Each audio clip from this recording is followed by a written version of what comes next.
اہل بیت کو بھی مانتا ہے، اسی کو اہل سنت والجماعت کہا جاتا ہے۔ جو قرآن کو نہ مانے، صرف اہل بیت کو مانے، اسی کو رافضی کہا جاتا ہے۔ جو قرآن کو مانے، اہل بیت کو نہ مانے، اسی کو بتعقیدہ کہا جاتا ہے۔ جو دونوں کو مانے، اسے اہل سنت والجماعت کہا جاتا ہے۔ جو دونوں کو مانے، اسے اہل سنت والجماعت کہا جاتا ہے۔ میں نے پتہ بتایا نا، ایک گروہ ہے جو قرآن کو مانتا ہے۔ دنیا میں ایک فرقہ ایسا بھی آیا جس نے اپنا نام اہل قرآن رکھا، ایک فرقہ ایسا آیا جس نے اپنا نام اہل حدیث رکھا۔ قرآن، ہم صرف قرآن کو مانیں گے۔ ایک اہل حدیث اپنا نام رکھ لیا۔ یار اہل حدیث نام رکھ لینے سے ضروری ہے کہ ہر حدیثوں پر عمل کرنے والا ہو؟ اہل قرآن نام رکھ لینے سے کیا ضروری ہے کہ قرآن کی ساری آیتوں پر اور قرآن کو سمجھنے کے لیے حدیث کو چھوڑ کر کوئی قرآن سمجھ نہیں پائے گا؟ یہ یاد رکھیے گا، اگر قرآن کو سمجھنا ہے تو حدیث کو بھی سامنے رکھنا پڑے گا، تب قرآن سمجھ میں آئے گا۔ حدیث چھوڑ دو گے، قرآن نہیں سمجھ میں آئے گا، اور حدیث کو سمجھنا ہے تو قرآن کو بھی سمجھنا پڑے گا۔ الحمدللہ اس روئے زمین پر اہل سنت والجماعت ہے جو قرآن بھی پڑھتے ہیں، حدیث بھی پڑھتے ہیں، قرآن کو بھی مانتے ہیں اور حدیث کو بھی مانتے ہیں۔ صرف قرآن یا صرف حدیث نہیں۔ یار اگر نہ سمجھ میں آئے تو میں آپ کو ایک الگ انداز سے سمجھا دوں۔ دکانوں میں، مٹھائی کی دکانوں میں ایک مٹھائی ملتی ہے، نام تو بڑا اچھا لوگ رکھ لیتے ہیں جی، لوگ پہل جائیں، کہتے کہ وہیں پہ اہل بیت، غلامان اہل بیت، ہم بڑی محبت کرنے والے۔ نام رکھ لینے سے کوئی ہوتا ہے؟ صرف اپنا نام ٹائٹل رکھ لینے سے کوئی ہو جاتا ہے نا؟ دکان میں ایک مٹھائی ملتی ہے نا، اس مٹھائی کا نام ہے گلاب جامن، ہے نا؟ گلاب جامن یہ مٹھائی ہے، ملتی ہے نا مٹھائی کی دکان میں۔ اب بتائیے وہ مٹھائی نہ تو گلاب ہے نہ تو جامن ہے۔ گلاب ایک پھول ہے، گلاب ایک پھول ہے، جامن ایک پھل ہے۔ آج کل گرمیوں میں وہ جامن ملتی ہے، آپ دیکھ سکتے ہیں، بکتا ہے وہ جامن، ایک پھل کالا کالا کلر کا ہوتا ہے۔ اور گلاب جو ہے یہ ایک پھول ہے جو خوشبو دیتا۔ اب بتائیے ایک پھل اور ایک پھول، یہ جامن جو مٹھائی ہے نہ تو پھل ہے نہ تو پھول ہے، یہ تو مٹھائی ہے۔ نام اتنا شاندار رکھا کہ لوگ پہلے کیا لوگ سمجھے کہ گلاب بھی اور جامن بھی، یعنی اس میں گلاب کا بھی ذائقہ ہو، جامن کا بھی ذائقہ ہو، یعنی گلاب سے بھی لوگ فائدہ اٹھا لیں، جامن سے بھی۔ نام ہے مٹھائی، کھا لے لوگ گر جائے گی، نہ تو وہ گلاب ہے نہ تو جامن ہے، یہ یاد رکھیے گا وہ مٹھائی ہے۔ ایسے ہی دنیا میں بے شمار ایسے فرقے ہیں کہ جنہوں نے اپنا نام کو بڑا اچھا رکھا ہے صرف بہکانے کے لیے۔ ایسے ہی روئے زمین پر ایک فرقہ ہے جو اہل بیت کی محبت کا دعویٰ کرتا ہے، صحابہ کو گالی دیتا ہے، صحابہ پر تبرہ بستا ہے، مگر اس روئے زمین پر ایک گروہ اہل سنت والجماعت کا ہے جو صحابہ کا بھی دفاع کرتا ہے اور اہل بیت کا بھی دفاع کرتا ہے۔ نعرہ تکبیر، نعرہ رسالت، ذکر شہدائے کربلا، شان اہل بیت، عظمت اہل بیت، نعرہ حیدری۔ الحمدللہ۔ اور ایک بات یاد رکھیے گا، ہم اہل سنت والجماعت کے ہاتھوں میں دو دامن ہیں۔ کون کون سے؟ اہل بیت کا بھی دامن اور صحابہ کا بھی دامن ہے نا۔ ہم بڑے خوش نصیب ہیں۔ کل کو یہ کہے گا کوئی کہ ہمیں صرف صحابہ، صرف اہل بیت کا دامن کافی ہے۔ کل کو کوئی کھڑا ہوگا کہے گا ہمیں صرف صحابہ کا دامن کافی ہے، نا، ہو ہی نہیں سکتا۔ یار جنت میں جانا ہے تو صحابہ کا بھی دامن پکڑو اور اہل بیت کا بھی دامن پکڑو۔ اگر کسی کا بھی دامن چھوڑ دو گے بیچ میں لٹک کے رہ جاؤ گے، اتنا یاد رکھیے گا۔ اور صحابہ اکرام رضوان اللہ تعالیٰ علیہ مجمعین کی بڑی قربانیاں ہیں۔ یار ان کی قربانیوں کو آپ فراموش کر دو گے، صحابہ کی قربانیوں کو؟ یار جنہوں نے اپنے آل اولاد کو، اپنے گھر بار کو اسلام کے لیے سب کچھ چھوڑ دیا، اور اسلام کے لیے ایسی محنت کی ہے، ایسی محنت صحابہ اکرام رضوان اللہ تعالیٰ علیہ مجمعین نے کہ رہتی دنیا تک ایسی کوئی محنت نہیں کر سکتا۔ اور صحابہ کا اپنا اکرام تھا۔ حضرت سفینہ صحابی رسول ہے، فرماتے کہ دریا کے سفر میں تھا میں، اچانک طوفان آیا اور کشتی کا رخ بگڑ گیا، کشتی گوتے کھانے لگی۔ آخر طوفان اتنا تگڑا تھا کہ وہ کشتی پلٹ گئی، کشتی ڈوب گئی، بہت سارے لوگ اسی پانی میں ڈوب گئے۔ کہتے ہیں بڑی دیر تک میں کوشش تو کرتا رہا، آخر میرے ہاتھ میں کشتی کا ایک پٹرا، ایک لکڑا آ گیا۔ کہتے ہیں میں اسی کے سہارے تیرتا رہا، کہا مجھے سمندر کا کنارہ مل گیا، سمندر کے کنارے پر آیا۔ کہتے ہیں بڑی دیر تک بیٹھا رہا، کہتے کہ میں کہتا ہے اللہ تو نے میری جان بچا لی، میں بچ گیا۔ کہتے ہیں کہ اتنا دیر تک دریا میں ٹہلنے کے بعد، تیرنے کے بعد مجھے اب یہ احساس ہوا کہ مجھے بھوک لگی ہے، اب میں شہر کی طرف چلوں اور جا کر کچھ کھاؤں پیوں، کیونکہ بڑی دیر تک میں تیر رہا تھا۔ حضرت سفینہ فرماتے کہ اس کے بعد میں وہاں سے اٹھا تو دیکھا سامنے ایک جنگل ہے۔ کہتے ہیں یار یہ جنگل کو پار کرنا ہے۔ کہتے ہیں جیسے ہی آگے بڑھا، کیا دیکھتا ہے سامنے ایک شیر کھڑا ہے، شیر کھڑا ہے۔ جیسے ہی میں آگے بڑھا وہ میرے آگے بڑھنے لگا۔ حضرت سفینہ فرماتے میں رک گیا، رک کر اس شیر کو دیکھنے لگا، وہ میرے آگے آتا رہا۔ کہتے ہیں میرے دل میں خیال آیا کیسے تو سمندر سے بچ کے آیا ہوں، اب لگتا ہے یہاں پہ شیر کا نوالا بن جاؤں گا۔ کہتے اب کیا کروں، اس شیر سے کیسے مقابلہ کر سکتا ہوں، میں نے تو پانی سے مقابلہ کر لیا، تیرنا آتا تھا، میں تیر کے کنارے پر آ گیا، اب میں اس شیر سے کیسے مقابلہ کروں۔ کہتے ہیں میرے ذہن میں اچانک ایک بات آئی، جیسے ہی شیر قریب آیا، کہتے کہ میں نے کہا سن رک جا ذرا، میں محمد الرسول اللہ کا غلام ہوں، میں محمد الرسول اللہ کا غلام ہوں۔ کہتے یہ کون کہہ رہا ہے؟ حضرت سفینہ کہتے ہیں میں نے کہا رک جا، میں محمد الرسول اللہ کا غلام ہوں۔ اتنا کہنا تھا کہ حضرت سفینہ فرماتے ہیں وہ شیر اپنے پیروں کے اوپر جا کے بیٹھ جاتا، وہیں بیٹھا رہتا ہے۔ اس کے بعد کہتے ہیں کہ مجھے شہر جانا تھا، مجھے بھوک لگی ہے۔ اس کے بعد وہ شیر آگے آگے چلتا ہے اور وہ اشارہ دیتا ہے کہ میں آگے چل رہا ہوں، آپ میرے پیچھے پیچھے آؤ۔ حضرت سفینہ فرماتے ہیں اس شیر کو تو بھوک لگی تھی، وہ مجھے کھانا چاہتا تھا، مگر کیسے ہی میں نے رسول پاک صلی اللہ تعالیٰ علیہ وسلم کا نام لیا ہے وہ مڑ جاتا ہے۔ یعنی میں نے دیکھ لیا اس روئے زمین پر انسان تو جانتا ہی ہے میرے آقا کو، جانور بھی جانا کرتے ہیں میرے آقا، یعنی انسان تو جانتا ہی ہے میرے آقا صلی اللہ تعالیٰ علیہ وسلم کو، رہنے والے جنگل میں شیر بھی جانا کرتے ہیں میرے آقا صلی اللہ علیہ وسلم کا۔ تبھی تو وہ شیر بیٹھ جاتا ہے۔ اور حضرت سفینہ فرماتے ہیں نا کہ اس کے بعد اس شیر نے مجھے جنگل سے راستہ بتایا اور بستی تک لے جا کے چھوڑ دیا۔ یہ ہے صحابہ اکرام رضوان اللہ تعالیٰ علیہ مجمعین۔ حضرت خالد بن ولید رضی اللہ تعالیٰ عنہ وَعَرْضَهُ أَنَّا خود فرماتے ہیں کہ میرے آقا نے مجھے سپہ سالار بنا کر جب ہم نے روس کو فتح کر لیا، جب روس فتح ہو گیا، بہت سارے قیدی ہمارے ہاتھ لگ گئے، تو روسیوں نے، ان یہود و نصارہ نے ایک چال چلی۔ کیا چال چلی؟ چال چلتے ہیں کہ اے خالد بن ولید ہماری ایک بات مانو پہلے، اس کے بعد تمہیں جو کرنا ہوگا وہ کر دینا۔ کہا کیا ہے؟ کہا ہم چاہتے ہیں کہ جس طرح تم نے ہمیں گرفتار کیا ہے، ایک بار چل کے ہمارے شہر کو تو دیکھ لو، ہمارے گھر کی گلیوں کو تو ذرا دیکھ لو، ایک بار آپ چلو، اس کو پار کر جاؤ گے، اس کے بعد تمہارا جو ڈیسیژن، ہمیں مارنا ہو مار دینا یا ہمیں چھوڑنا ہے چھوڑ دینا، تم جو کہو کہ ہم وہ کرنے کے لیے تیار ہیں۔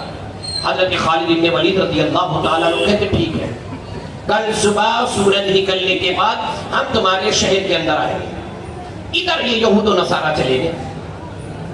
صبح ہوئی، پورا قافلہ لے کر حضرت خالد بن ولید بالکل شہر کے دروازے پر آ کے کھڑے ہو گئے۔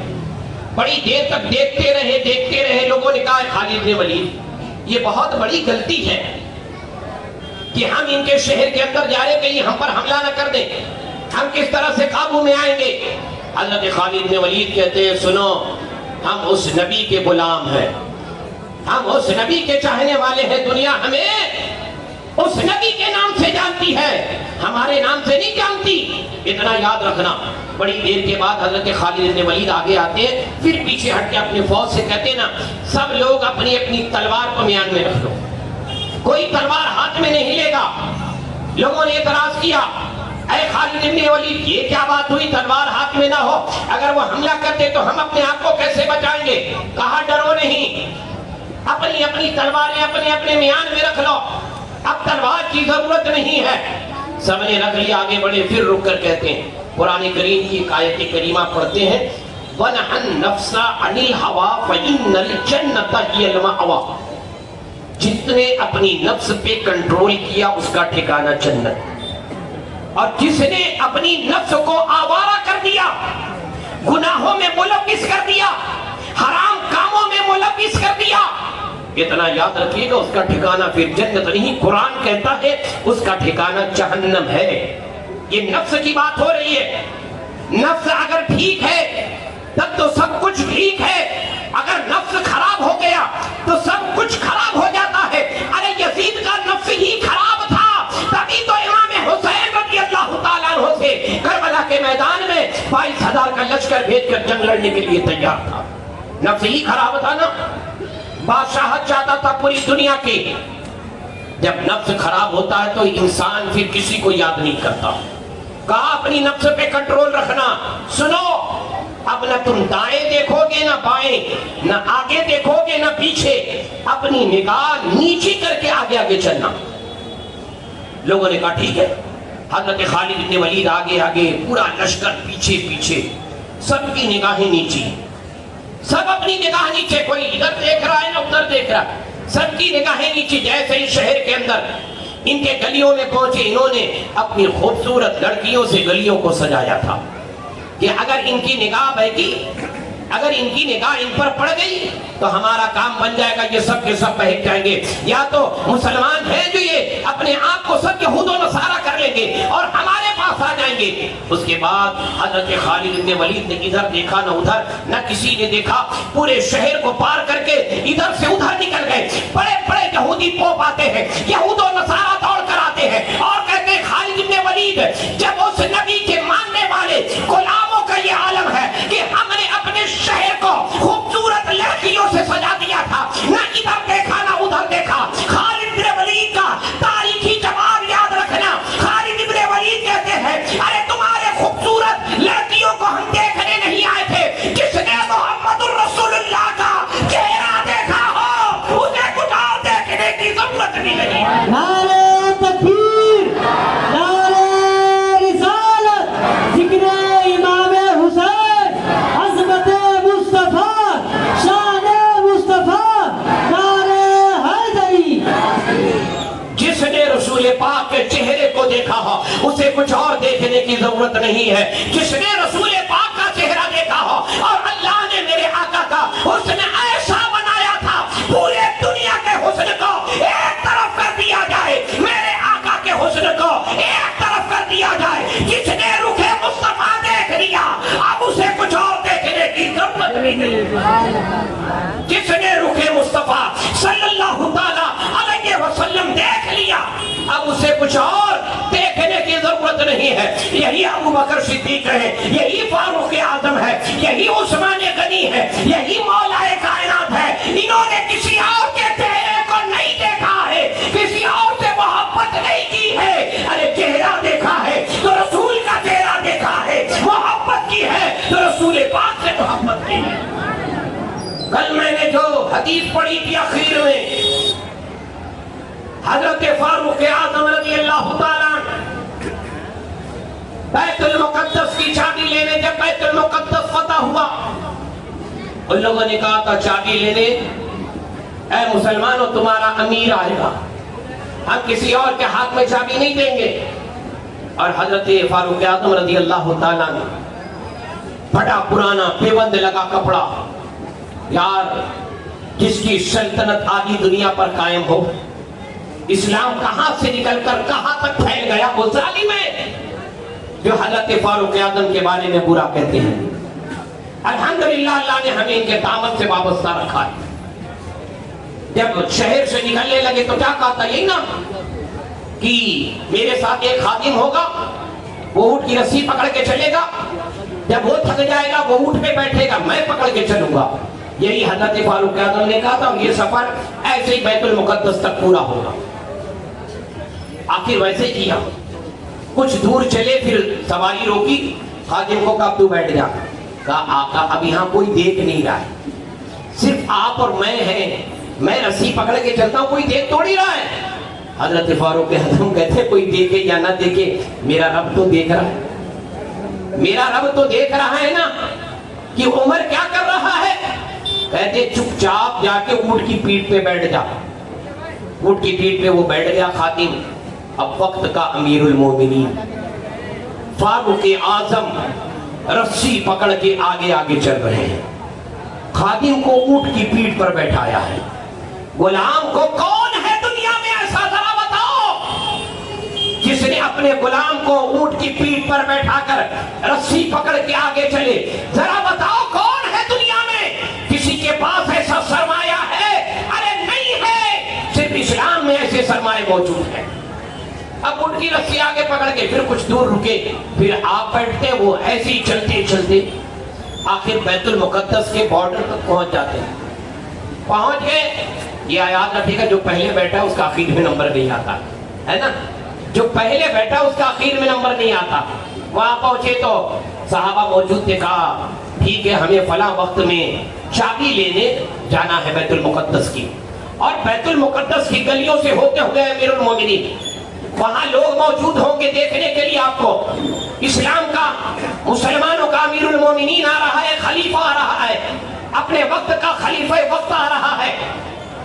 کہا تو کیا ہوا؟ کہا ذرا آپ اچھے سے تیار, آپ اونٹ کی پیٹھ پہ بیٹھ جائیں. کہا اب میرا نمبر نہیں, اب خادم کا نمبر ہے, میں تھوڑی بیٹھوں گا اونٹ پہ.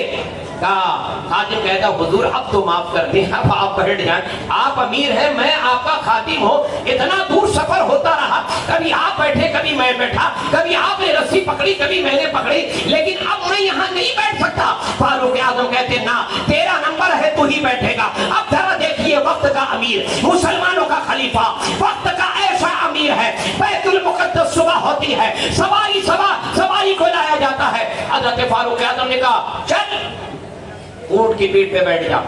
آدمی کہتا ہے حضور معاف کر دے. کہا چل بیٹھ جا, میں نے کہا نا. جیسے ہی جا کر بیٹھتا ہے حضرت فاروق اعظم رسی کو پکڑ کے آگے آگے چل رہے ہیں. آگے آگے حضرت فاروق اعظم چل رہے ہیں. جیسے ہی شہر کے اندر گھسے, فاروق اعظم نے چادر اوڑھ رکھی تھی. لوگ پوچھتے ہیں یہ بتاؤ, کیونکہ انہوں نے پڑھا تھا توریت میں, انجیل میں پڑھا تھا, بڑے بڑے نجومیوں سے سنا تھا اسلام کا ایک ایسا امیر ہوگا جو چابی لینے آئے گا, اس کی پہچان یہ ہوگی کہ اپنے غلام کو اونٹ کی پیٹھ پہ بیٹھا کے رکھے گا, خود رسی پکڑ کے چلے گا. لوگوں نے کہا تھا بتاؤ آج وقت آ گیا ہے, ہم دیکھنا چاہتے ہیں جو بتایا گیا تھا, جو نجومیوں نے بتایا تھا, جو تاریخ بتائی گئی تھی, جو نشانی بتائی گئی تھی, وہ پائی جا رہی ہے کہ یا نہیں. لوگ پوچھتے ہیں بتاؤ امیر کون ہے, غلام کون ہے, آقا کون ہے, خادم کون ہے؟ تو صحابہ نے کہا تھا جو اونٹ کی پیٹھ پہ بیٹھا ہے وہ غلام ہے, جو رسی پکڑ کے چل رہا ہے وہی مسلمانوں کا خلیفہ ہے. نعرے تکبیر, نعرے رسالت, نعرے رسالت, ذکر امام حسین, عظمت صحابہ, نعرے حیدری. جو اونٹ کی پیٹھ پہ بیٹھ کے چل رہا ہے وہ غلام ہے, جو رسی پکڑ کے چل رہا ہے وہی مسلمانوں کا خلیفہ ہے. وقت نے بتا دیا. بیت المقدس کے لوگوں نے کہا, ہم سے نجومیوں نے کہا تھا, توریت اور انجیل کی تاریخ جو بتا رہی تھی, آج ہم نے مسلمانوں کو دیکھ لیا. کتنے ہزار مسلمان بیت المقدس میں حضرت فاروق اعظم کے ہاتھ پہ بیعت کر کے مسلمان ہو جاتے. یہ ہے فاروق اعظم رضی اللہ تعالیٰ. آپ کا دور خلافت بڑا شاندار, 10 سال کا وقت, 1000 سے زائد انگلیوں پر یاد رکھنا، لکھ کے رکھنا، 1000 سے زائد جگہوں میں اللہ نے آپ کو فتح عطا فرمائی، 1000 سے زائد۔ آخر ایک چال ایسی چلی گئی کہ اگر ایسے ہی حکومت ہوتی رہی پوری دنیا پر مسلمانوں کا قبضہ ہوگا۔ آخر ایک سازش کے تحت مسجد نبوی شریف کے اندر آپ کے اوپر حملہ ہوتا ہے، ایسا حملہ آپ نے حملے کی تاب نہیں لا سکے آپ، اور آپ کو ایسا زخمی کیا گیا کہ لوگوں نے چادر ڈال کر حملہ کرنے والے کو پکڑا، مگر حملہ ایسا شدید تھا کہ اسی حال میں آپ انتقال کر گئے۔ اب یہاں ایک بات اور میں بتانا چاہتا ہوں، ذرا غور سے سنیے گا۔ فاروق اعظم کا ذکر ہو رہا ہے، ایک بات اور سنیے گا حضرت فاروق اعظم کی۔ جتنے بھی شہید ہیں، جتنے بھی شہید، کل قیامت کے دن تمام شہداء کو بلایا جائے گا اور نام لے لے کر بلایا جائے گا، یہ یاد رکھنا، نام لے لے کر۔ بدر میں شہید ہونے والے صحابہ، احد میں شہید ہونے والے صحابہ، خندق میں شہید ہونے والے صحابہ، خیبر میں شہید ہونے والے صحابہ، تبوک میں شہید ہونے والے صحابہ، حنین میں شہید ہونے والے صحابہ، کربلا میں شہید ہونے والے صحابہ، تمام شہداء کے نام لیے جائیں گے، مگر اسلام کا ایک ایسا شہید ہے جسے کل قیامت کے دن اسے یاد کیا جائے گا، یاد کیا جاتا ہے جسے مسجد نبوی میں جسے شہادت ملی، جس کی شہادت کی گواہی مسجد نبوی دے، مسجد نبوی کے محراب و منبر پہ جس کے شہادت کی گواہی سب تو میدان میں شہید ہوئے۔ اسلام کا ایک ایسا شہید ہے جو مسجد نبوی میں شہید ہوا، ایسا شہید ہے جو مسجد نبوی میں شہید ہوا ہے۔ سارے شہداء کی گواہی تو میدان دیں گے، مگر فاروق اعظم کی شہید کی گواہی مسجد نبوی کے محراب و منبر دیں گے۔ وہ ہے فاروق اعظم رضی اللہ تعالیٰ، اور اپنے آخری وقت میں آپ نے یہی وصیت فرمائی تھی کہ میرے بعد عثمان غنی کو مسلمانوں کا امیر، مسلمانوں کا خلیفہ بنایا جائے۔ یہ وہ لوگ ہیں الحمدللہ حضرت فاروق اعظم رضی اللہ تعالیٰ عنہ کے بعد، ان کی شہادت کے بعد مجلس شورا نے، صحابہ اکرام رضوان اللہ تعالیٰ علیہ مجمعین کے آپسی مشورے نے، سب کی اتفاق رائے نے حضرت عثمان غنی رضی اللہ تعالیٰ عنہ وارضہ عنہ کو مسلمانوں کا امیر، مسلمانوں کا خلیفہ بنایا۔ یہ کون سے خلیفہ ہے؟ خلیفہ سوم۔ حضرت عثمان غنی رضی اللہ تعالیٰ عنہ صرف خلیفہ سوم نہیں ہے، داماد مصطفیٰ بھی، یہ یاد رکھیے گا۔ اور اسلام کا ایک اور خلیفہ ہے جسے خلیفہ چہارم کہتے ہیں، وہ بھی داماد مصطفیٰ، جسے علی المرتضی رضی اللہ تعالیٰ عنہ وارضہ عنہ کہا جاتا ہے۔ یہ دو خلیفہ ایسے کہ دونوں رسول پاک صلی اللہ تعالیٰ علیہ وسلم کے داماد، اور میرے آقا کی کتنی بیٹیاں؟ 4 بیٹیاں۔ یہ یاد رکھیں، آج کل بڑا فتنہ پھیلایا جاتا ہے اس معاملے میں کہ ایک ہی بیٹی خاتون جنت، مگر حضور کی 3-4 بیٹیوں میں ایک بیٹی کا جو مقام اور مرتبہ ہے جسے خاتون جنت کہا جاتا ہے، وہ فاطمہ الزہرا رضی اللہ تعالیٰ عنہ کی ذات بابرکات ہے، وہ خاتون جنت۔ مگر میرے آقا صلی اللہ تعالیٰ علیہ وسلم کی اور بھی بیٹیاں، حضرت عثمان غنی کے نکاح میں حضرت رقیہ اور حضرت ام کلثوم، حضور پاک صلی اللہ علیہ وسلم کی 2 بیٹیاں حضرت عثمان غنی کے نکاح میں آئیں۔ آپ کا لقب ذوالنورین ہے، یعنی 2 نور والے۔ یار جس کے نکاح میں نبی کی بیٹی ہو، فاطمہ الزہرا کا مقام بڑا اونچا ہے۔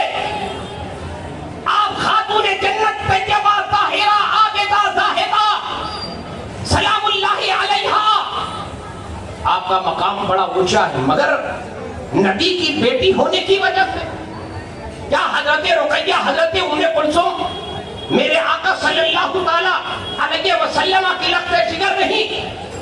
حضور کی 4 بیٹیاں سب کی سب حضرت خدیجہ الکبریٰ رضی اللہ تعالیٰ عنہ سے، حضرت فاطمہ بھی، حضرت رقیہ، حضرت ام کلثوم، حضرت زینب بھی، یہ سب کے سب حضرت خدیجہ کی اولاد ہیں۔ اتنا یاد رکھیے گا، ہم جس طرح سے حضرت سیدہ فاطمہ الزہرا سلام اللہ علیہا کی تعظیم کرتے ہیں، اسی طرح سے حضور کی اور بیٹیوں کی بھی تعظیم کرتے ہیں۔ ہم مقام اور مرتبہ الگ، اللہ نے بات کو بات پر فضیلت دی ہے، بات کو بات پر۔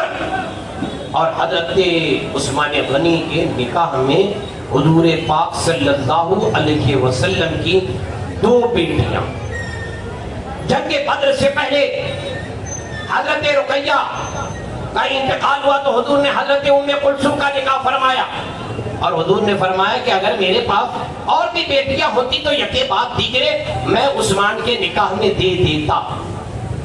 کیوں؟ حضرت عثمان غنی رضی اللہ تعالیٰ عنہ اس شخصیت کا نام ہے کہ ایک بار میرے آقا صلی اللہ تعالیٰ علیہ وسلم آرام فرما رہے تھے، دروازے پہ کسی نے دستک دی،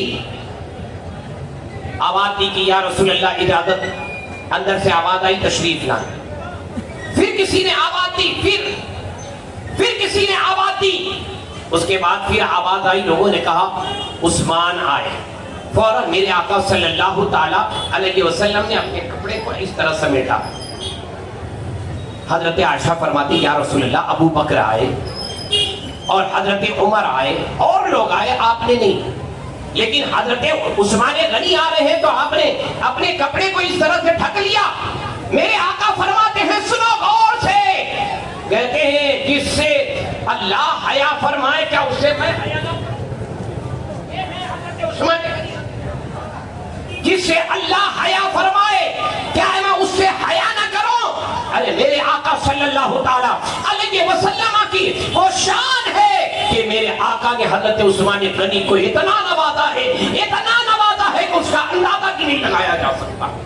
اور یہ حضرت عثمان غنی رضی اللہ تعالیٰ جب مدینہ طیبہ مسلمان ہجرت کر کے آئے تھے تو یہاں کا پانی بڑا کھارا تھا، آپ نے بہت سنا ہے، بڑا کھارا پانی تھا، پانی پینا اتنا آسان نہیں تھا۔ ایک یہودی کا کنواں تھا جو میٹھا پانی تھا، بڑا مہنگا بیچتا تھا، بڑا مہنگا۔ حضرت عثمان غنی نے حضور سے اجازت لیا، اس کے آدھے کنویں کو خرید لیا، آدھا کنواں خریدا اور حضور کے پاس تشریف لائے۔ میرے آقا فرماتے یہ کنواں مسلمانوں کے لیے وقف ہے، اس سے جتنا چاہے پانی پیئیں۔ آدھا کنواں، ایک دن کنویں پہ پہرا ہمارا، ایک دن یہودی کا رہے گا۔ میرے آقا فرماتے اس کنویں سے اتنا پانی بھر لو کہ دوسرے دن پانی کی ضرورت نہ پڑے لینے کی۔ مسلمان اتنا پانی لے لیتے کہ یہودی سے دوسرے دن پانی کوئی خریدنے والا نہیں رہتا۔ آخر وہ کیا کرتا کہ پھر آدھا کنواں بھی حضرت عثمان غنی کو بلایا، آدھا تو خریدا تھا، آدھا اور خرید لو۔ حضرت عثمان غنی نے پورا کنواں خریدا، پورا کنواں خرید کر حضور کی بارگاہ میں کہا یہ کنواں میرے آقا فرماتے ہیں عثمان غنی نے خرید کر مسلمانوں کے لیے وقف کر دیا۔ یہ حضرت عثمان غنی رضی اللہ تعالیٰ عنہ نے اپنا پورا کنواں خرید کر مسلمانوں کے لیے وقف کیا، جتنا چاہے پانی پیے، جتنا چاہے پانی لے جائے۔ آج اس کنویں سے کسی کو روکا نہیں جائے گا، اگر مسلمان پانی پی رہا ہے کوئی اور پانی پیے گا تب بھی نہیں روکا جائے گا، جتنا چاہے پی لے اس کنویں سے پانی۔ یہ حضرت عثمان غنی ایک موقع پر میرے آقا نے ترغیب دلائی، اللہ کی راہ میں خرچ کرو۔ سارے صحابہ اپنی استطاعت کے مطابق جو تھا لے کر آ گئے، جو تھا لے کر آ گئے۔ حضرت عثمان غنی آئے اور کہا یا رسول اللہ 100 اونٹ سازو سامان کے ساتھ، 100 اونٹ۔ اب بتائیے ایک اونٹ پر کتنا سامان آتا ہے؟ ایک دکان کا سامان آ جائے گا ایک اونٹ پر، بڑا سامان آتا ہے۔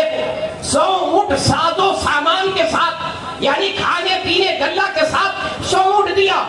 میرے آقا فرماتے ہیں پھر ترغیب دلائی، کہا کون ہے اللہ کی راہ میں خرچ کرے؟ پھر حضرت عثمان غنی پھر کھڑے ہوتے ہیں، کہتے ہیں یا رسول اللہ 100 اونٹ اور، 100 اونٹ اور راہ خدا میں۔ پھر اس کے بعد میرے آقا نے پھر ترغیب دلائی، کہا کون ہے جو راہ خدا میں خرچ کرے؟ پھر صحابہ کی جو استطاعت تھی دیا. حضرت عثمان غنی کھڑے ہوتے کہتے یا رسول اللہ 100 اونٹ اور ساز و سامان کے ساتھ. اتنا جب دیا میرے آقا کا دریا رحمت جوش میں آتا, جوش میں آیا اور فرماتے ہیں سنو, آج کے بعد عثمان اگر نفل کام نہ کرے, یہ عثمان غنی کے بارے میں فرمایا, جو حضرت عثمان غنی پہ تبرہ رکھتے ہیں وہ بھی ذرا کان کھول کے سن لے. ان کو نہ تو قرآن سے مطلب ہے, نہ حدیث سے مطلب ہے, نہ فقہا سے مطلب ہے, نہ محدثین سے مطلب ہے, نہ حدیث کی کتابوں سے مطلب ہے, نہ تفسیر سے مطلب ہے, نہ قرآن کے ترجمے سے مطلب ہے, نہ شان نزول سے مطلب ہے. انہیں کسی چیز سے مطلب نہیں ہے. مگر سنو میرے آقا نے کیا فرمایا تھا عثمان غنی کے لیے. فرماتے ہیں آج کے بعد عثمان اگر نفل کام نہ کرے تب بھی عثمان کو ثواب ملتا رہے گا. نعرہ تکبیر, نعرہ رسالت, ذکر شہید اعظم, نعرہ حیدری. اگر آج کے بعد ہم ہے نا اگر نفلیں پڑھیں گے تو نفل کا ثواب, نفلی کام کریں گے تو نفلی کام کا ثواب. کوئی بھی اس روئے زمین پر ایسا ہو ذرا بتا دے جس کے لیے میرے آقا نے کہا. وہ حضرت عثمان غنی رضی اللہ تعالیٰ عنہ کی ذات بابرکات ہے کہ جن کے بارے میں میرے آقا نے فرمایا کہ آج کے بعد عثمان اگر نفل کام نہ کرے تب بھی عثمان کو نفلی ثواب ملتا رہے گا. اب ذرا سوچ لیے, یہ حضرت عثمان غنی کی فضیلت ہے جو زبان مصطفیٰ صلی اللہ تعالیٰ علیہ وسلم سے میرے آقا نے فرمایا عثمان کو ثواب ملتا رہے گا. اب بتاؤ کون ہے جو عثمان غنی کے نفلی ثواب کو روک سکتا ہے؟ ہے کوئی؟ یہ حضرت عثمان غنی رضی اللہ تعالیٰ عنہ کے نفلی ثواب کو روک سکتا ہے. یہ حضور کے ایک داماد ہے, یہ بھی داماد مصطفیٰ ہے, اور حضور کے ایک داماد جنہیں فاتح خیبر کہا جاتا ہے. حضور کے وہ داماد جنہیں شیر خدا کہا جاتا ہے. حضور کے وہ داماد جنہیں فاتح خیبر ابو دراب کہا جاتا ہے. میرے آقا صلی اللہ تعالیٰ علیہ وسلم کے وہ داماد جسے مولائے کائنات کہا جاتا ہے. مولائے کائنات کا نکاح حضور پاک صلی اللہ تعالیٰ علیہ وسلم کی چہیتی بیٹی حضرت خاتون جنت رضی اللہ تعالیٰ عنہ سے ہوا. حضور کی چہیتی بیٹی. حضور کی بارگاہ میں بڑے رشتے آئے, بڑے بڑے امیر گھروں کے رشتے آئے. ذرا غور سے سنیے یہاں سے میری گفتگو کو. بڑے رشتے آئے مگر میرے آقا نے اسے پسند نہیں فرمایا. ایک بار حضرت عمر اور حضرت ابو بکر صدیق حضرت مولائے کائنات سے کہتے ہیں اے علی تم حضور کی بارگاہ میں رشتہ لے کے جاؤ. کہو یا رسول اللہ میں نکاح کرنا چاہتا ہوں فاطمہ سے. کہ یار میرے پاس تو کچھ ہے بھی نہیں, میں مہر دینے کی بھی طاقت نہیں رکھتا, میرے پاس کچھ بھی نہیں ہے, میں کیسے نکاح کروں؟ حضرت ابو بکر صدیق رضی اللہ تعالیٰ عنہ اور فاروق اعظم رضی اللہ تعالیٰ عنہ فرماتے ہیں حضور کی بارگاہ میں پہلے جاؤ, انتظام جو ہے وہ ہو جائے گا, دیکھا جائے گا. حضور کی بارگاہ میں حضور کے کاشان نبوت تک یہ تینوں حضرات گئے. جیسے ہی گئے دروازے پہ کھڑے ہو کے حضرت علی سے کہتے ہیں کہ اب تم اپنا رشتہ لے کر اندر جاؤ. حضرت علی کہتے ہیں یہ کیا یار تم ساتھ نہیں جاؤ گے؟ کہا نہیں تم جاؤ, جا کر تم کہنا, ہم نہیں جائیں گے. حضرت علی اندر گئے, کچھ حضرات بیٹھے تھے, حضور سے باتیں چل رہی تھی. جیسے ہی جا کر دعا سلام کر کے حضرت علی بیٹھ جاتے ہیں. کہا میرے آقا نے کہا علی کیسے آنا ہوا؟ جب ادھر ادھر دیکھا بہت سارے لوگ تھے, کہا یا رسول اللہ تشریف لایا. پھر اس کے بعد میرے آقا مشغول ہو کے باتیں کرنے لگے. پھر پوچھا علی کیسے آنا ہوا؟ کہا یا رسول اللہ آپ کی بارگاہ میں. پھر کچھ لوگ تھے وہ دھیرے دھیرے کر کے جانے لگے. پھر پوچھا علی کیسے آنا ہوا؟ کہا یا رسول اللہ آپ کو دیکھنے ملاقات کے لیے آ گیا. پھر سارے لوگ جب اٹھ کر چلے گئے حضرت علی کہتے ہیں میرے آقا نے کہا علی کیسے آنا ہوا؟ آگے بڑھے, کہا یا رسول اللہ میں نکاح کرنا چاہتا ہوں, میں نکاح کرنا چاہتا ہوں. میرے آقا نے کہا کس سے؟ کہا آپ کی چہیتی بیٹی فاطمۃ الزہرا سے, آپ کی چہیتی بیٹی فاطمۃ الزہرا سے میں نکاح کرنا چاہتا ہوں. یہ کون کہہ رہا ہے؟ حضرت سیدنا علی المرتضیٰ. میرے آقا نے تبسم فرمایا, کہا علی نکاح کرنا چاہتے ہو, کیا نکاح کے لیے تم نے مہر وغیرہ کا انتظام کیا ہے؟ کیسے نکاح کرو گے؟ کہا یا رسول اللہ میں مہر کا انتظام کر لوں گا, میں مہر کا انتظام کر لوں گا یا رسول اللہ. میرے آقا نے فرمایا ٹھیک ہے. میرے آقا نے علی کو سیدہ فاطمہ الزہرا رضی اللہ تعالی عنہا کے لیے پسند فرمایا. اب جیسے ہی بات پکی ہوئی باہر نکلے. حضرت ابو بکر اور عمر کھڑے تھے. حضرت ابو بکر اور حضرت عمر رضی اللہ تعالیٰ عنہ نے پوچھا کیا؟ کہا بات پکی ہو گئی. کہا پھر؟ کہا میں مہر کے انتظام کے لیے جا رہا ہوں. کہا علی کیا کرو گے؟ کہا میرے پاس تلوار ہے. وہ تلوار جسے تلوار حیدری کہا جاتا ہے. وہ تلوار جب میدان جنگ میں چلے تو دشمن اس کی چمک کو دیکھ کر بھاگتا تھا. وہ تلوار جب میدان جنگ میں علی تلوار لے کر اتر جائے تو سب پیٹھ دکھایا کرتے تھے علی کی تلوار وہ تلوار تھی. جیسے ہی کہا تلوار بیچوں کا جا رہا ہوں میں بازار میں. حضرت علی فوراً اپنی تلوار اور اپنے ڈھالے کو لے کر آگے بڑھے. جیسے ہی بازار پہنچتے ہیں, بازار پہنچے تو سامنے سے حضرت عثمان غنی رضی اللہ تعالیٰ عنہ آ رہے تھے. حضرت علی کو دیکھا روکا. کہا کہاں جا رہے ہو؟ کہا میری بات پکی ہو گئی ہے. میرا نکاح ہے سیدہ فاطمہ الزہرا سے. میں یہ ڈھال بیچنے جا رہا ہوں اس تلوار کو, اور جو بھی رقم مل جائے گی وہ مہر کی رقم ہوگی. کہا علی میدان جنگ میں اگر ڈھال بیچ دو گے تو لڑو گے کیسے؟ فرماتے ہیں علی بغیر ڈھال کے بھی لڑ سکتا ہے. علی جو ہے بغیر ڈھال کے, علی کو ڈھال کی ضرورت نہیں ہے, بغیر ڈھال کے بھی لڑ سکتا ہے. علی کے پاس تلوار ہو بس وہ کافی ہے, ڈھال کی ضرورت نہیں ہے. یہ کون کہہ رہا ہے؟ سیدنا علی المرتضیٰ فرماتے ہیں. کہا یہ ڈھال بیچو گے؟ کہا ہاں بک جائے گی, اس کو بیچ دوں. کہا کتنے میں؟ کہا جتنی میں بک جائے. کہا کچھ تو بتاؤ. کہا ٹھیک ہے مجھے بیچ دو. کہا ٹھیک ہے تم لے لو. کہا کیا کرو گے؟ کہا جو بھی میں کروں مجھے بیچ دو.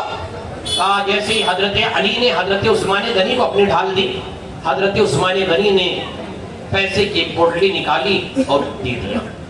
دینے کے بعد جیسے ہی آگے جانے لگے حضرت علی, حضرت عثمان غنی رضی اللہ تعالیٰ عنہ نے حضرت مولا کائنات کو روکا اور ڈھال دی. کہا یہ ڈھال کسی اور کے لیے نہیں ہے, میں نے خریدا ہے علی, خرید کر میں تمہیں تمہاری شادی کے تحفے میں یہ ڈھال تمہیں کام آئے گی. میدان جنگ میں اسے لے کر جانا, ہمیں ضرورت نہیں ہے. یہ ڈھال علی کی ہے. عثمان غنی نے اس ڈھال کو خریدا دی, مولا کائنات کو تحفے میں وقت بھی کر دیا. نعرہ تکبیر, نعرہ رسالت, ذکر امام حسین, سیدہ خاتون جنت, سیدہ خاتون جنت, نعرہ حیدری. حضرت علی کو ڈھال واپس کیا اور ڈھال کو بیچنے کے لیے جب مہر کا انتظام ہوا تو ایسا نکاح نبی کی بیٹی, وہ بیٹی جسے خاتون جنت کہا جاتا ہے, وہ بیٹی جسے طیبہ کہا جاتا ہے, وہ بیٹی جسے عابدہ کہا جاتا ہے, وہ بیٹی جسے زاہدہ کہا جاتا ہے, نبی کی بیٹی حضرت سیدہ فاطمہ الزہرا رضی اللہ تعالیٰ جن کے پردے کا یہ عالم کہ راوی فرماتے ہیں کل قیامت کے دن سارے لوگ کا پل صراط سے گزر ہوگا. جب سب گزر جائیں گے آدم علیہ السلام سے لے کر حضرت عیسیٰ علیہ السلام کی امت کے سارے لوگ جب گزر جائیں گے پھر ندا دے گا منادی, اے لوگوں سنو اپنی نگاہیں نیچی کر لو, اب کوئی اور نہیں آ رہا ہے. نبی کی بیٹی خاتون جنت تشریف لاؤ, اب کوئی اور نہیں, اپنی نگاہیں نیچی رکھو.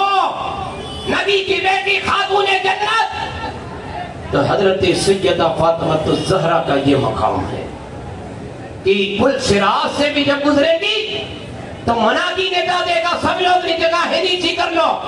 جن کے چہرے کو کسی نے نہیں دیکھا, جن کے پردے کا یہ عالم کہ جب وہ پردے میں رہتی تو ان کے انگلیوں کے پور کو بھی کسی نے نہیں دیکھا. آج کی ہماری یہ مائیں بہنیں, انشاءاللہ میں اس پر گفتگو کروں گا بہت جلد, مگر یہاں حضرت سیدنا علی المرتضیٰ اور حضرت علی کو کون نہیں جانتا, کون نہیں جانتا. جب صفین سے واپس ہو رہے تھے, صفین سے بالکل ماحول بنائے رکھیے.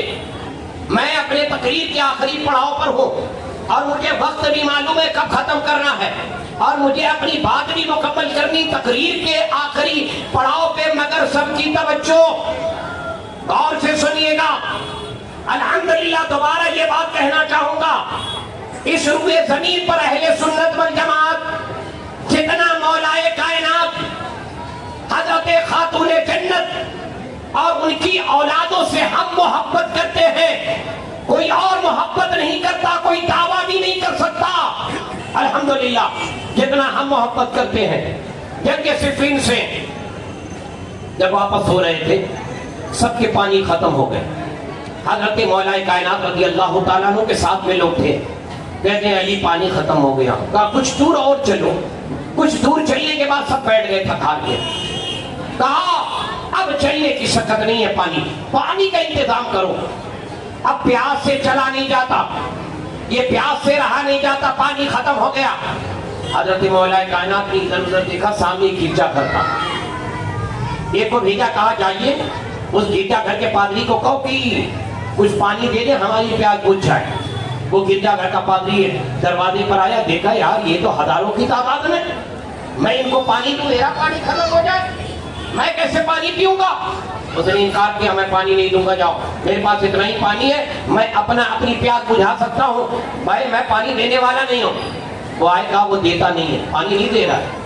حضرت علی راوی فرماتے ہیں کھڑے تھے نگاہیں نیچی کر کے، وہ حیدر قرار، وہ فاتح خیبر، نگاہیں نیچی کر کے کھڑے تھے۔ راوی فرماتے ہیں تھوڑا دور چلتے ہیں، 1 قدم 2 قدم 3 قدم، 3 قدم چلنے کے بعد فرماتے ہیں یہاں سے مٹی ہٹاؤ، مٹی ہٹاؤ۔ سب نے مٹی ہٹائی، جیسے ہی مٹی ہٹائی تو نیچے ایک چٹان بڑی سی دکھی۔ حضرت علی فرماتے اس چٹان کو ہٹاؤ، اس چٹان کے نیچے پانی ہے، پانی کا چشمہ۔ سمجھ میں آئی بات؟ جب علی کے علم کا یہ عالم ہے کہ یہاں پانی ہے، یہاں کی مٹی ہٹے گی، چٹان ہے، چٹان کے نیچے میٹھا پانی ہے، جب اس امت کے ولی حضرت علی کا یہ عالم ہے تو اس امت کے نبی کا عالم کیا ہوگا؟ اس امت کے نبی کا عالم کیا ہوگا؟ کہا چٹان ہٹاؤ۔ وہاں ہزاروں کی تعداد میں تھے، جب نے چٹان ہٹائی مگر چٹان ہلی بھی۔ گرجا گھر کا پادری اپنی ڈائری الٹ رہا ہے، پلٹ رہا ہے، ان کو دیکھ رہا ہے یہ کیا کر رہے ہیں۔ وہ یہ جانتا تھا یہ پانی، مگر بڑی چٹان کوئی ہٹا نہیں پایا۔ سب آ کر حضرت علی سے کہتے ہیں اے علی وہ چٹان تو ہل بھی نہیں رہی، ہٹے گی کیسے؟ کہا اور کوشش کرو، بڑی کوشش کی مگر چٹان ہلی نہیں۔ کہا ہل نہیں رہی ہے۔ حضرت علی سے کہتے ہیں حضرت علی قریب آئے۔ قریب آنے کے بعد ادھر ادھر دیکھا، گرجا گھر کا پادری دیکھ رہا ہے یہ کیا کر رہے ہیں۔ حضرت علی نے سب کو ہٹایا، آگے گئے، اپنی شہادت کی انگلی لگائی اور اس طرح سے کیا، وہ چٹان ہٹ گئی۔ سبحان اللہ تو کہیے یار، سبحان اللہ۔ بات سمجھ میں آ رہی ہے نہیں آ رہی ہے؟ یہاں علی کا ذکر ہو رہا ہے اور اتنے خاموش ہو، علی کی کرامت بیان ہو رہی ہے، علی کے بازو کا ذکر ہو رہا ہے، علی کی انگلیوں کا ذکر ہو رہا ہے، اتنے خاموش ہو، اتنے خاموش ہو۔ بات سمجھ میں نہیں آئی مجھے۔ حضرت علی آگے بڑھے، اپنی شہادت کی انگلی کو لگایا، ایک انگلی جہاں سارے بازو لگ رہے تھے مگر چٹان ہل نہیں رہی تھی، یہاں ایک انگلی لگائی، چٹان کو اٹھا کر پھینک دیا، نیچے پانی کا چشمہ جاری ہو گیا، سب نے پانی پیا۔ گرجا گھر کا پادری دوڑ کر آیا، کہا بتاؤ تم میں آخری نبی کون ہے؟ کہا اس میں آخری نبی کوئی نہیں ہے۔ کہا ہمارے بڑے بڑے پادریوں نے، بڑے بڑے نجومیوں نے بتایا تھا اس چٹان کو یا تو نبی ہٹائیں گے یا تو داماد نبی ہٹائیں گے۔ نعرہ تکبیر، نعرہ رسالت، ذکر امام حسین، داماد مصطفیٰ، داماد مصطفیٰ، نعرہ حیدری، نعرہ حیدری۔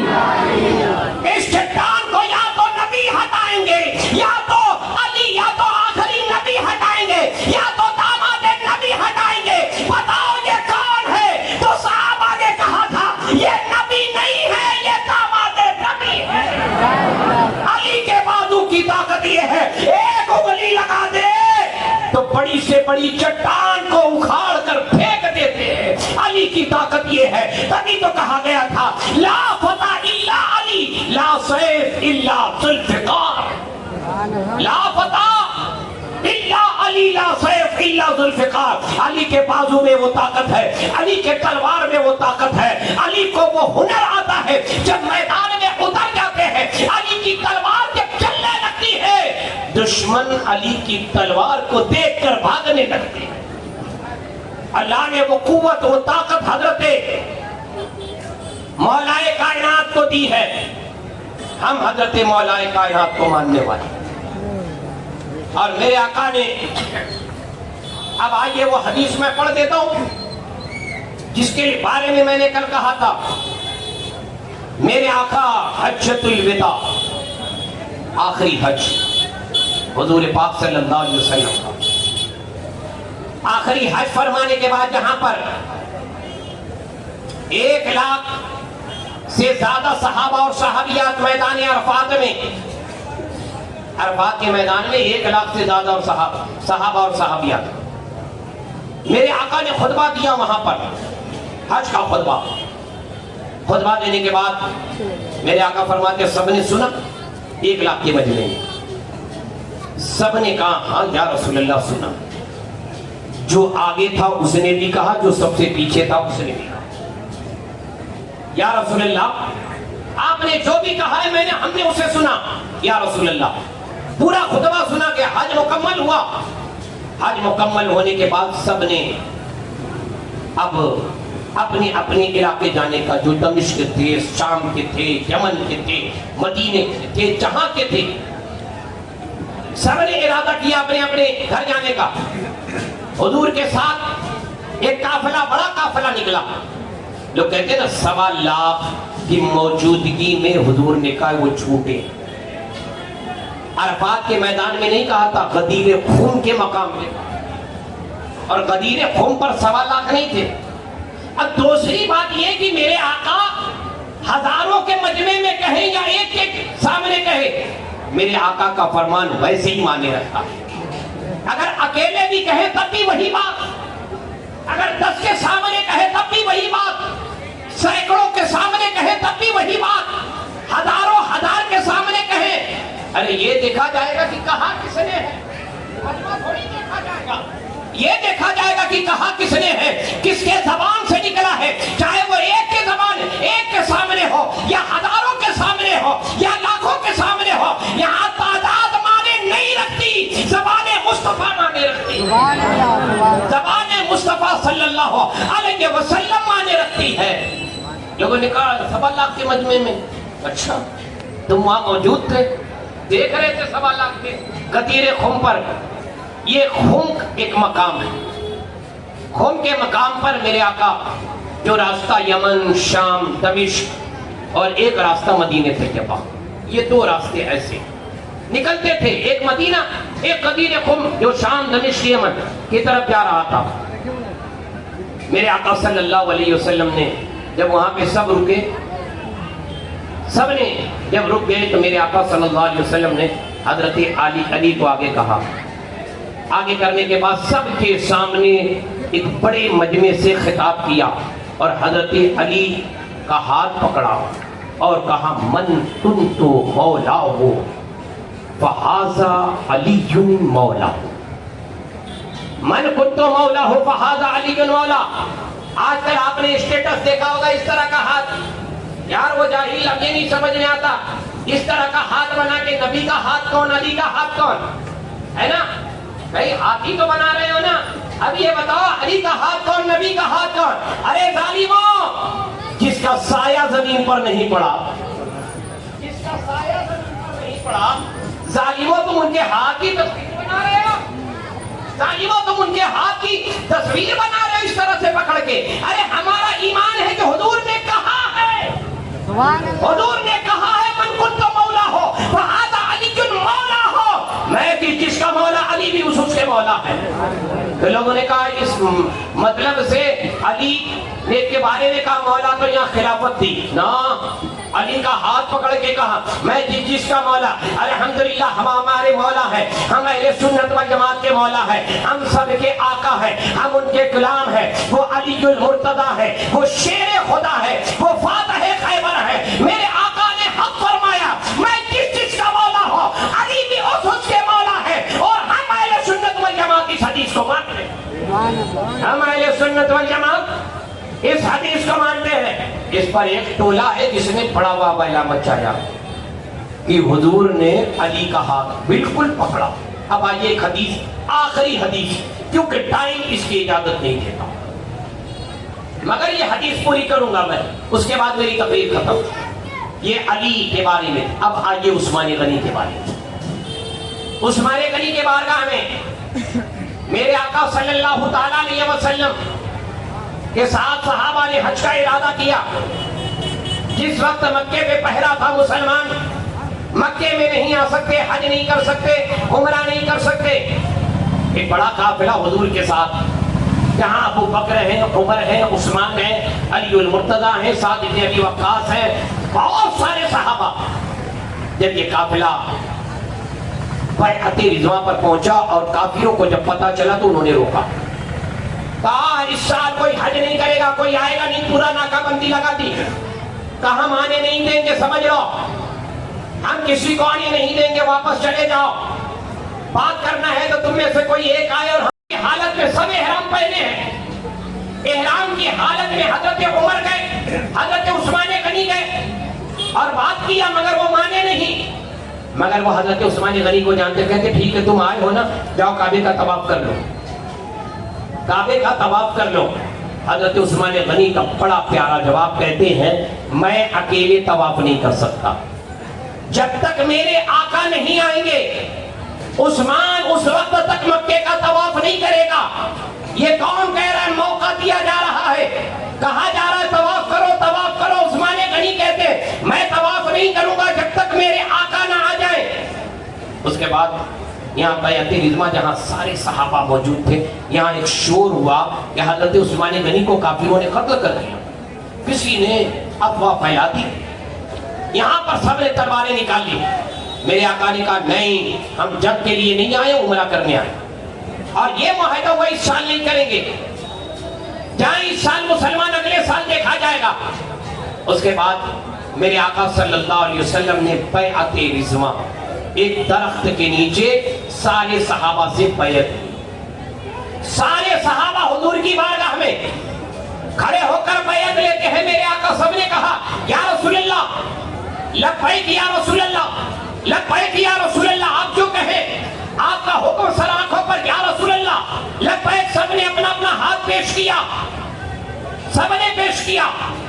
آخر میں میرے آقا نے اپنا ہاتھ دیا اور کہا یہ عثمان کا ہاتھ ہے، یہ عثمان کا ہاتھ ہے۔ لوگوں نے سمجھ لیا یار بیعت اس کی جاتی ہے، بیعت اس کی لی جاتی ہے جو زندہ ہو۔ اب ذرا بتاؤ، نبی نے اپنے ہاتھ کو وہاں حضرت علی والی حدیث کہ حضرت علی کا ہاتھ پکڑ کے کہا من کنتو مولا ہو فہذا علی کن مولا ہو۔ اس حدیث پر ہمارا ایمان کہ حضور نے کہا ہے اور ہم علی کو مولا مانتے ہیں اور مانیں گے۔ اور یہاں والی حدیث میرے آقا نے اپنا ہاتھ دیا، ہاتھ دینے کے بعد کہا یہ عثمان کا ہاتھ ہے۔ ارے یار یہ وہ ہاتھ جس ہاتھ کو قرآن کہے ید اللہ فوق ایدیہم، وہ ہاتھ نبی کا ہے مگر وہ ہاتھ نبی کا نہیں، وہ ہاتھ خدا کا ہے۔ یار جس ہاتھ کو اللہ اپنا ہاتھ کہے، میرے آقا اس ہاتھ کو عثمان غنی کا ہاتھ کہے، اس ہاتھ کو عثمان غنی کا ہاتھ کہا جا رہا ہے۔ شیخ محقق علامہ عبدالحق محدث دہلوی فرماتے ہیں عثمان غنی کی یہ فضیلت کہ نبی نے اپنے ہاتھ کو عثمان کا ہاتھ کہا ہے، یہ فضیلت کسی اور کو نہیں ملی ہے۔ سبحان اللہ، سبحان اللہ۔ یہ عثمان غنی کی فضیلت ہے۔ الحمدللہ ہم حدیث پر ایمان رکھنے والے ہیں، اور میرے آقا نے اپنے صحابہ کو جو نوازا، بہت ساری فضیلتیں ہیں جو ایک کو ملی دوسرے کو نہیں ملی۔ ابو بکر کو ملی، عثمان کو نہیں ملی، یا عمر کو ملی، ابو بکر کو نہیں ملی، یا عثمان کو ملی، ابو بکر و عمر کو نہیں ملی۔ حضرت علی کی بہت ساری فضیلتیں ہیں جو انہیں ملی ہے دوسرے کو نہیں ملی ہے، مگر اس کا کیا مطلب ہے؟ فضیلت کے اعتبار سے ابو بکر کو گالی دو گے، فضیلت کے اعتبار سے فاروق اعظم کو گالی دو گے، فضیلت کے اعتبار سے عثمان غنی کو گالی دو گے؟ نہ، ہم کسی کو نہ تو گالی دیتے ہیں، نہ گالی برداشت کرتے ہیں، نہ تبرہ کہتے ہیں، نہ تبرائیوں کو برداشت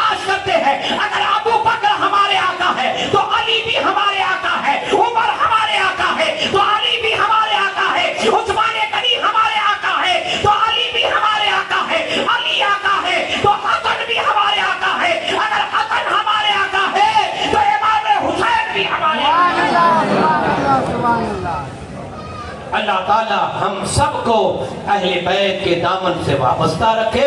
انشاءاللہ کل آپ کو اس کے آگے گفتگو سماعت کرنی ہے. وما علینا الا البلاغ.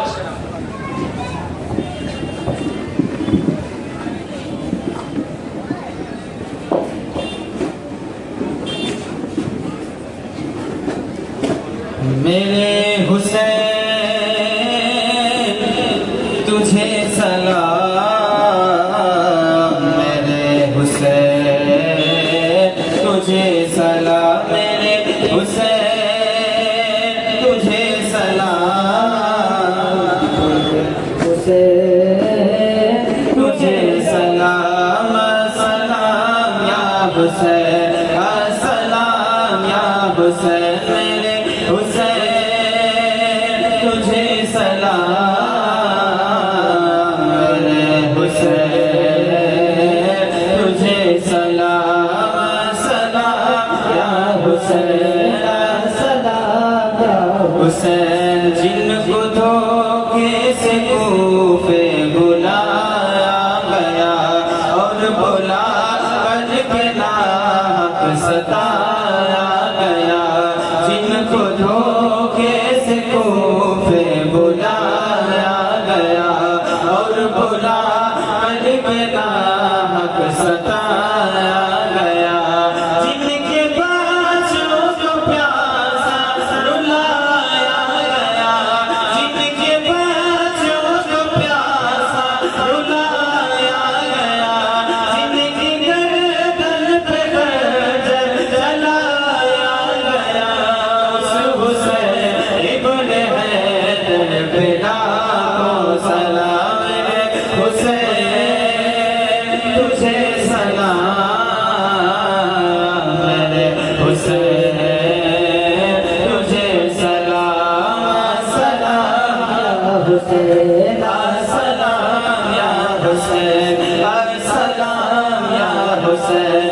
جن کا جنت سے جوڑا رنگایا گیا، جن کا دوش نبی پر بٹھایا گیا، جن کا جنت سے جوڑا رنگایا گیا، جن کو دوش نبی پر بٹھایا گیا، جن کے بھائی کو زہر پلایا گیا، جن کے بھائی کو زہر پلایا گیا، جن کو تیروں سے چھری لگایا گیا، اس حسین ابن حیدر بلا کو سلام، میرے حسین تجھے سلام، میرے حسین تجھے سلام،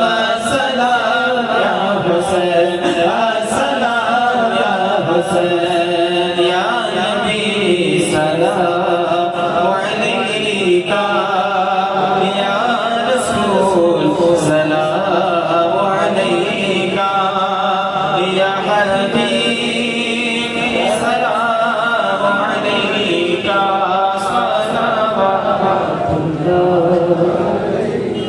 صلوات الصلاة والسلام عليك يا رسول الله، والصلاة والسلام عليك يا حبيب الله، وعلى آلك وأصحابك يا نبي الله صلى الله تعالى عليه وسلم.